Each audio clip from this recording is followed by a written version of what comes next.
Hello and welcome to Sports Fan Entertainment. 32 teams, 32 days, and today we are talking about the LA Rams, the Los Angeles Rams, a surprise contender during the 2017 NFL season as they finished with an 11-5 record after being 4-12 the year before. A tremendous turnaround brought by head coach Sean McVay and his offensive scheme and overall his great head coaching job. Are they ready now to ascend to the Super Bowl? We're going to discuss it today. Look at this team's strengths, weaknesses. Look at my statistical projections for the offensive fantasy players. Look at my bold predictions for this football team and end this video with my official win-loss prediction for the LA Rams. So let's discuss their strengths. Let's start at the running back position. Let us begin with Todd Gurley, who was an absolute superstar last season. Over 1,300 rushing yards, over 700 receiving yards. My goodness, he put up a hell of a stat line,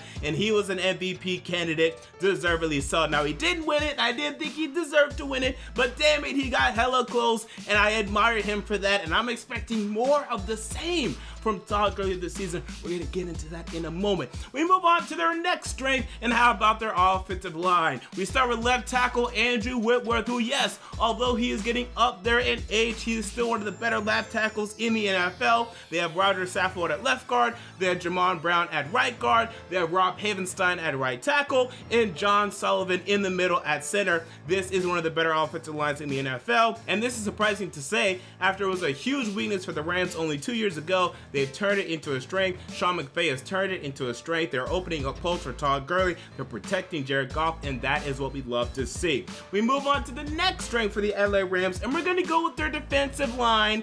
In theory, right? They have to get Aaron Donald back. Right now, Aaron Donald is not under contract. He is holding out. But the minute he comes back, this will definitely be a strength for this football team. My goodness, you're looking at having Ndamukong Suh, Michael Brockers, and Aaron Donald all on the same defensive line. Ladies and gentlemen, that is ridiculous. Aaron Donald, who for all of my money is the best defensive lineman in the entire NFL, and that includes J.J. Watt, who hasn't played for the past number of years, okay? Aaron Donald, in my opinion, is now better than J.J. Watt because Aaron Donald plays football, while J.J. Watt's been sitting on his couch for the past couple of years, okay? That's my opinion.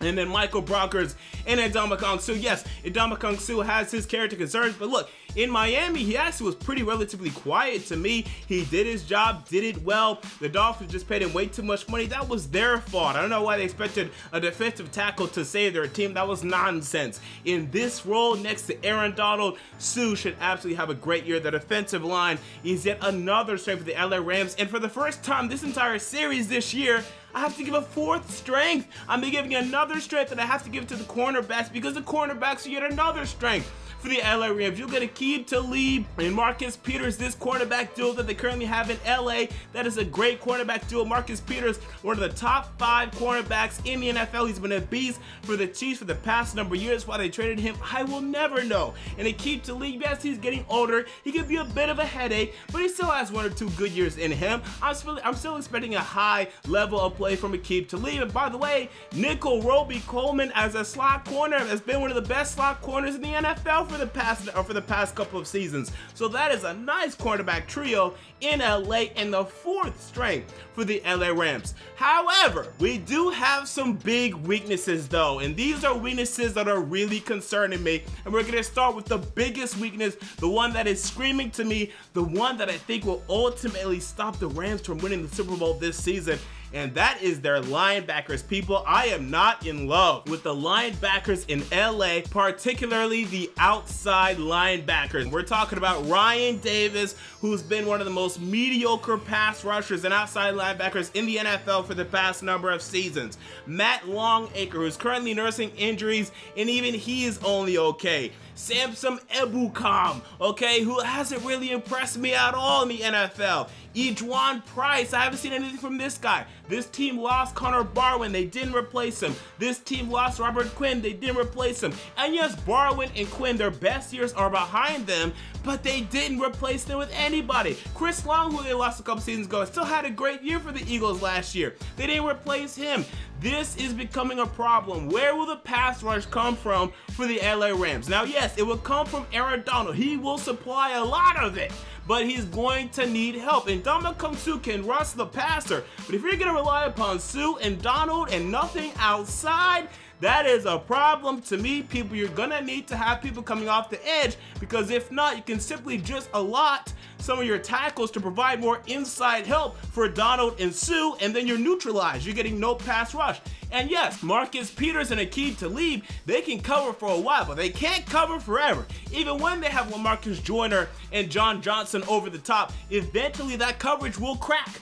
Where will the pass rush come outside for the LA Rams? I'm not buying into that. Now, the inside linebackers are all right. Okay, Mark Barron, okay, the converted safety to linebacker, not playing more. Will linebacker, not playing more. In the box linebacker, he's good. I like him. But outside of him, I'm still not very impressed with the linebackers in LA. Bryce Hager, who's only okay to me. Corey Littleton, never really been impressed with him. Ramik Wilson, formerly of the Kansas City Chiefs, not a big fan of him. The linebackers are very mediocre in LA, and I would just even say bad when it comes to the edge defenders. I'm not buying into the edge rushers in LA right now. They're giving me great concerns, and then also I'm concerned with the tight end position. Now, it doesn't matter much because they have hella wide receivers. They have a good quarterback in Jared Goff, so it's not a big deal. But Tyler Higbee and Gerald Everett, I don't buy into these men. Tyler Higbee only about 250 receiving yards last year. I expected more than that from him. I don't think he's ever going to be very good. And then Gerald Everett currently nursing injury, a shoulder injury. They don't know what's going on. They don't know if he's going to be ready right now in the upcoming weeks. And he's not really been progressing in training camp. They need a new tight end. They're not going to be able to find one this season. So the tight end position, another concern, but really the linebacker is a huge concern for me right now when it comes to the LA Rams. Now, I did not discuss the wide receivers or the quarterback. I think they're good. I don't think that they're quite strengths though. I think the cornerbacks are better. I think the defensive line is better. I think the offensive line is better. But Jared Goff, good quarterback at this point. We understand that. Brandon Cooks, Cooper Kupp, Robert Woods, that's a good wide receiver core. Make no doubt about it. Although I did not mention them or the safeties, they are good positional units. They are good indeed. All right, so we move on to my statistical projections for the LA Rams, and I have to move back on Jared Goff a bit, and that's not to say that I think he's a bad quarterback, because this is still a good stat line. I have him down for 4,000 passing yards, 26 touchdowns, 10 interceptions, and a 92.0 pass rating. This is still a very good stat line, just not quite what he had last season. Quarterback play in the NFL is not a linear progression. It is a bumpy road. You have up years, you have down years. If you need any evidence of this, go look at Matt Ryan's career, go look at Matthew Stafford's career, go look at even Aaron Rodgers' career, who will consistently have very good years, but even then, it's not like his touchdowns are always going up. No, they'll go up and then down and then up and then down, but pretty damn high, right? Russell Wilson, go look at him. Up and down, but pretty damn high. Expect the same from Goff and Wentz and these quarterbacks moving forward. Not every year is going to be going up and up and up and up. So I think he goes back this year despite adding a wide receiver in Brandon Cooks. That's what I'm expecting, because I think the schedule is harder this year for the LA Rams, and I think they're going to be a little more defensive than they were last year. So 26 touchdowns, 10 interceptions, 4,000 passing yards for Goff. However, I am expecting an even better year from Todd Gurley. I think they're going to run with him. I think the run is going to be a little more defensive, a little slower this year, just a little bit. And I think they're really going to rely on Todd Gurley to churn out some football games. I have him down for 300 carries, 1,450 yards, and 12 touchdowns, and this is all rushing, okay? I'm not even considering receiving. I expect probably 600 plus receiving yards and probably 6+ touchdowns in that arena as well, okay? So he's still going to be a fantasy stud. I probably have him ranked, I'd say probably number 2 or number 3 in terms of my fantasy running backs, but damn near number 1.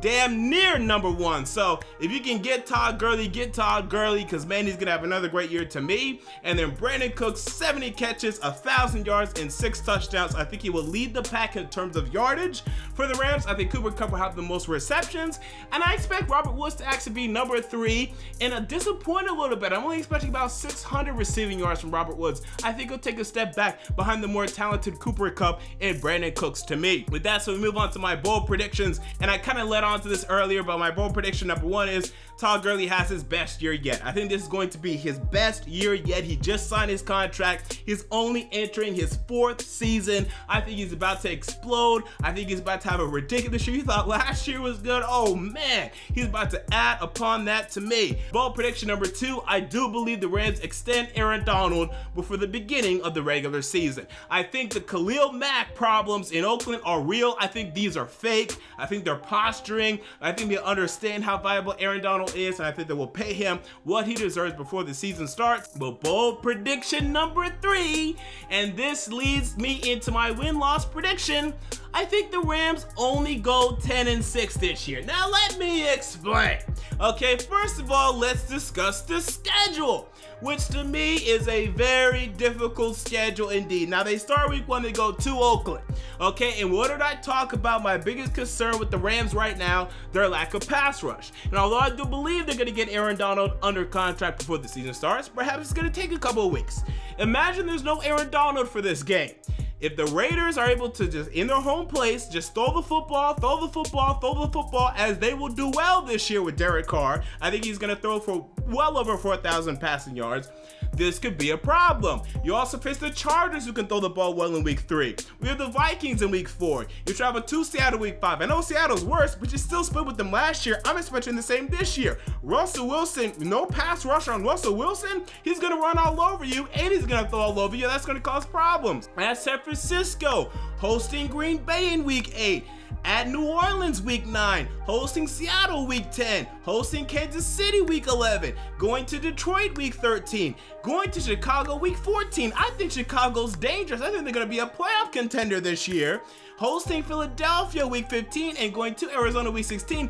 These are some dangerous games, particularly hosting the Vikings, hosting the Packers, going to New Orleans, going to Seattle, going to Detroit, and hosting Philly. I think those are dangerous games. I have the Rams going 10-6 this season because this lack of pass rush against quarterbacks like Carson Wentz, Drew Brees, Aaron Rodgers, Russell Wilson, Derek Carr, and Phillip Rivers concerns the hell out of me. If you do not have edge rushers against these men, they will put you through the ringer. And I understand you can score on them as well, but their defenses are decent, okay? They're decent. Not all of them are great. The Packers struggles a bit. We understand that, but I'm telling you, they're decent. You're going to get to some high-score battles. I understand that. I think you're going to lose some of these battles, but I do still have the Rams winning the NFC West. I have them still then hosting a playoff game, not getting a bye week, and then when they make it to the playoffs, we'll see what they can do. Hopefully they find that pass rush. Now, best case scenario, I could be wrong. Perhaps their pass rush will be fine. Perhaps Marcus Peters and Aqib Talib and LaMarcus Joyner and John Johnson in that secondary can hold down the fort despite the lack of edge rush, and the Rams can still go 13-3. I could still see a 13-3 record. I could. I'm just not going that high. And worst case scenario for me, it's only 9-7. You will have a winning record this season. If you did not, I'd be very, very, very shocked. Jared Goff would have had to have taken a huge step back, and the pass rush would have to be non-existent. You didn't re-sign Aaron Donald, and there are just a lot of problems, and Ndamukong Suh caused problems in the locker room, etc.